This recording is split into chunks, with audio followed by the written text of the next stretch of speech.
So comfort care technically is just basically deciding to make your baby as comfortable as possible while they're alive.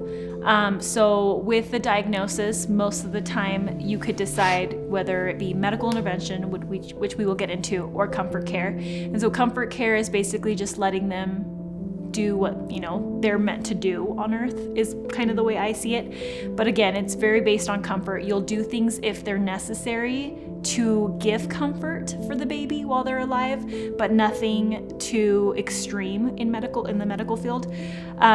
Brenton mentioned palliative care, which is technically when you bring the baby home. That's when they assign you a nurse and would check on the baby, which we didn't get to that, but those are the options that are given. And palliative care can also come with medical interventions as well.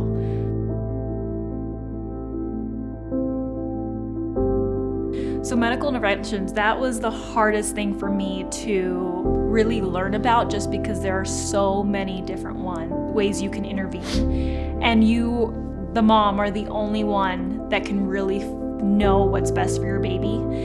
So just depending on how the birth goes, and really even while you're pregnant, you can choose to be monitored more or less.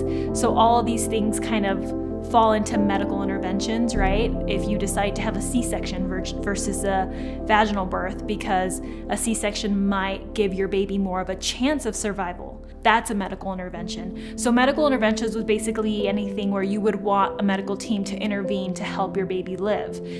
This can go as far as intubating, feeding tubes, open heart surgeries. So you basically have to lie all these risks and then go off of how your baby's doing and how they do when they're born, and go off of that and decide how much do you want the medical team to intervene.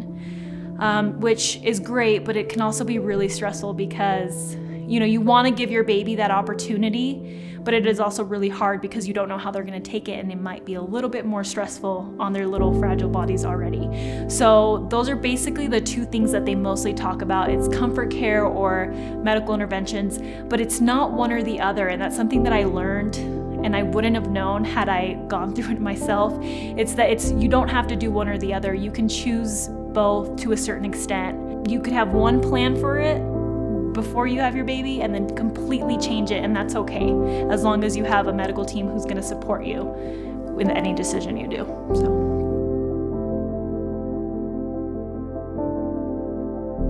So I don't think we really decided for a long time because we didn't know how our baby was going to do, right? We had a risk of stillbirth. We had a risk of baby passing while I was giving birth.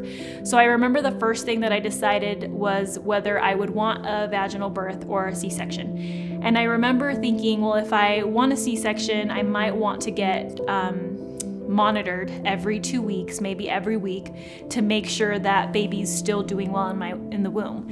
And the reason for that is because there's a high risk of the umbilical cord basically not functioning properly, which means it leads to a stillborn. And so if you're being kept up, monitored every other day or every week, basically it higher your percentage of meeting your baby alive, which a lot of moms, of course, would want to do. For me, I think it was very anxiety-inducing for me to think about having to go into a doctor every other day, every week, however much they required.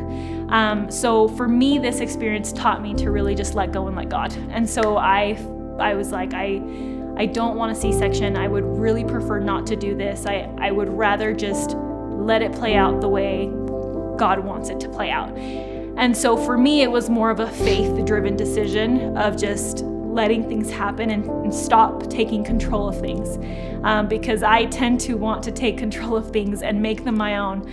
So for me, it was a moment of just letting go, and it allowed me again to really enjoy my pregnancy the way that it was intended to. So that was the first decision that I made, was we're gonna try a vaginal birth and we're gonna make it as normal as we can. And we were leaning towards making sure baby was comfortable, and we would later learn that we were going to take his lead.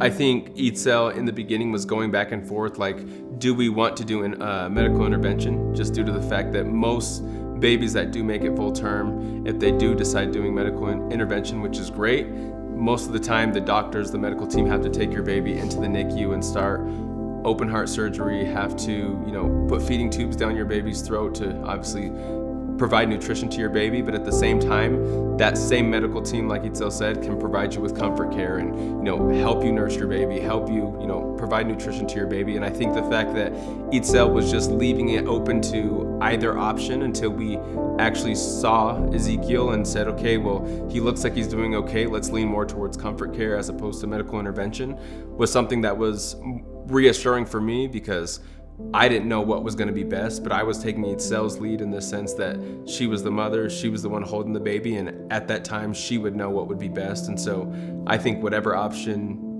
people out there decide to do is based off of the mom and her feelings for her baby, due to the fact that she's the one advocating for the baby more than the doctors, the husband, anybody else. She's the one that knows this baby and has that connection more than anyone else.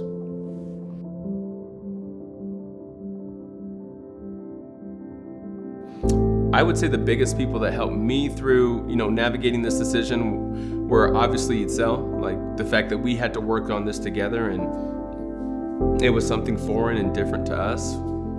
The fact that she was here and she was the one doing a lot of the work to find out more about this while I was, working full time and she was working being a full-time mom, didn't make it easier. But the fact that we had family and friends and Angel Watch, our information was provided to them from the hospital, and just a support group, a nonprofit group that reached out to us monthly and had hour-long conversations and got us in touch with these different groups that would help us during the remainder of the pregnancy, as well as birth and any, funeral or mortuary needs after. I feel like that was the biggest group for me, which starts with family, Ezekiel, my family, her family, and then Angel Watch. The groups that really helped us, like Brenton mentioned, Angel Watch, which is a nonprofit. So the hospital asks you if you want to be reached out by reached out. And they reach out, they set up like a Zoom meeting, and they kind of just talk to you about like your diagnosis, how you're feeling. They let you know a little bit about other people's experiences, about Facebook groups. So there's lots of Facebook groups that are specifically for moms and families with trisomy diagnoses. There's groups specifically for just navigating the diagnosis. There's groups for families who are choosing the medical intervention route. There's really groups for anything. And so in this moment, I was just taking all the information in, trying to really, really but have so much knowledge that when it came time to decide, I felt prepared to decide. So again, Angel Watch got us lots of help with that, Facebook groups. And then I was so overwhelmed with the terms within medical interventions that I reached out to one of my good friends, Hannah, who had worked in the NICU and primary children's, and she kind of just talked to me a little bit about what they do when they intervene and how much intervention it is. And that was just really helpful to me, because someone who has no medical background coming into a world with so much medical terminology, it was just helpful for someone to like translate that to me and tell me exactly what it is that they would do to my baby. So those conversations were just really helpful. And like Brenton said, those were really the groups that we clung to during this time.